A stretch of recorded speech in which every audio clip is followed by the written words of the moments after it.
Today we're diving into some of the most shocking, heartbreaking, and downright horrible confessions from Reddit.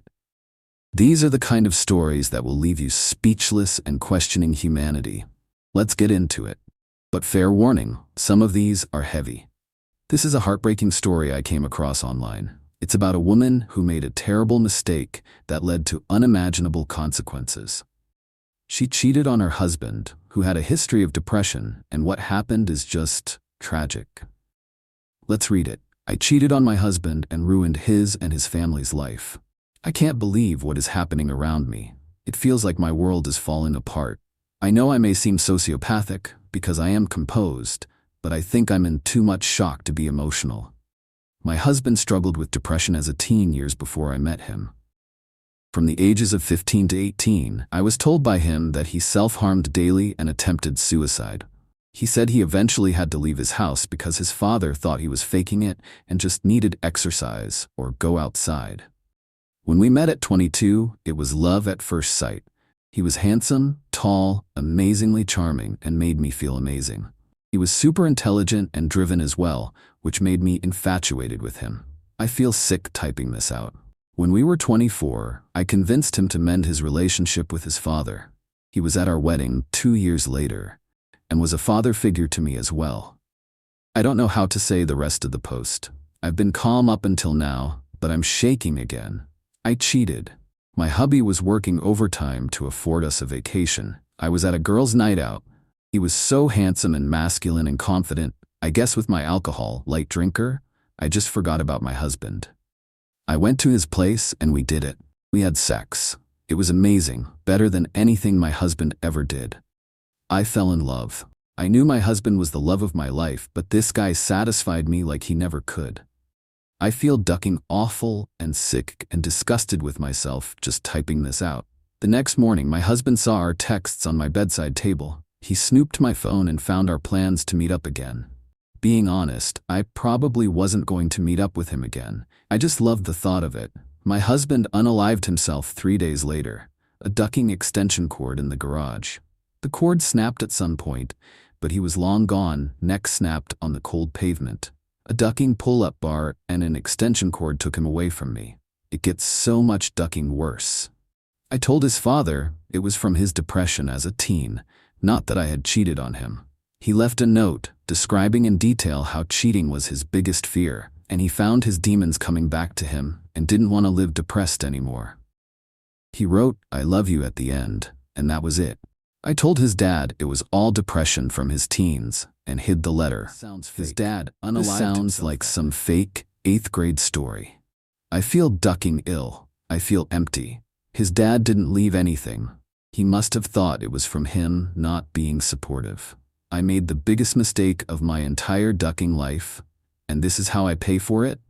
I have the person I ducked that night coming over soon, just to take care of me. He's going to make sure I don't do anything bad, so don't bother trying to help me in the comments. I don't know how to say this, but I feel I don't deserve that hate that's about to come my way.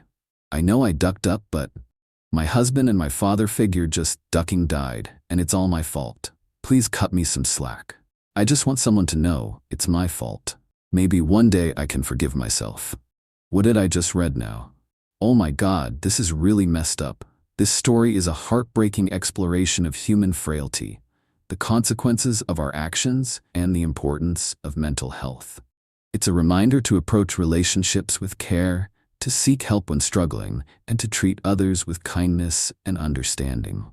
If this story is based on real events, I hope the narrator finds the support and healing she needs to move forward.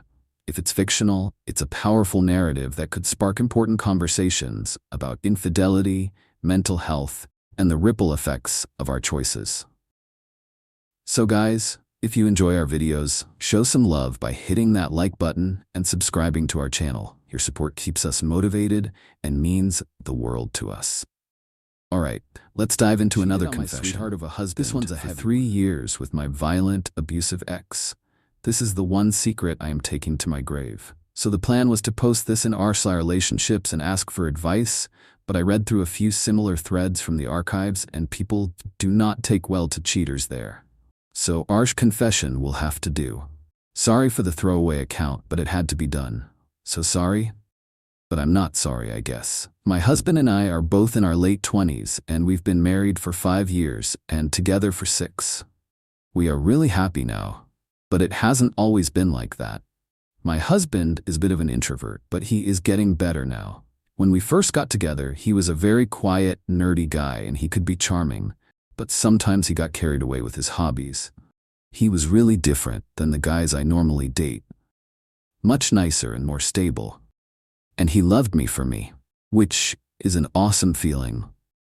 I didn't realize how lucky I was to have him, and basically from the moment we started dating and until 2 years into our marriage, I was hooking up with an ex. It wasn't an everyday type affair, but when he called me to hang out, I would drop everything and go. I was obsessed with him, and I wanted him to love me more than anything. My ex is the most hot/cold guy you will meet. He can be so exciting and fun, but he has a dark side like none other. He cheated on me a lot when we were together, and we had a few rough fights, so it wasn't a healthy relationship at all. But it was an addicting one. My ex didn't care that I was with my husband, and he knew he had me still. Even after the wedding that for some stupid reason I invited him to, he still came on to me hard. He would always tell me shitty things about my husband, and he liked being the other guy, as ducked up as that is. It's only now I can realize what a scumbag he was. Basically, the affair happened every couple months when we would hang out or see each other, and it was a mess. I can't believe I was that person. It's so messed up. The affair is over now, but I'll always be haunted by what I did. I finally ended it when my husband and I decided we wanted to start a family, and my ex refused to listen to me and wear a condom. I was still in the fog with him and wanted him to be happy, but I didn't want to risk anything with my husband. And when he refused, it hit me how little he cared about me, and I just woke up. I realized how messed up everything was, and I've basically not said a word to him in 3 years. Come April, my husband doesn't know anything, and I think it would crush him to hear about the affair. I know it's behind me, and I'm committed to being the best wife I can be going forward. This is a deeply raw and honest confession, and it's clear that you're carrying a lot of guilt and regret. That said, the weight of this secret is heavy, and it's understandable not to tell your husband. It's worth considering how this secret might affect your relationship in the long term. Secrets like this can create emotional distance, even if you're doing everything you can to be a better partner. Heavy confessions. It's crazy how life can take such dark turns and how one decision can change everything. Let's hope we never find ourselves in situations like these, and if we do, may we have the strength to handle them with grace and learn from our mistakes. Life is unpredictable, and sometimes it feels like we're just trying to navigate through the chaos. God help us all to make better choices, to grow from our experiences, and to find peace along the way.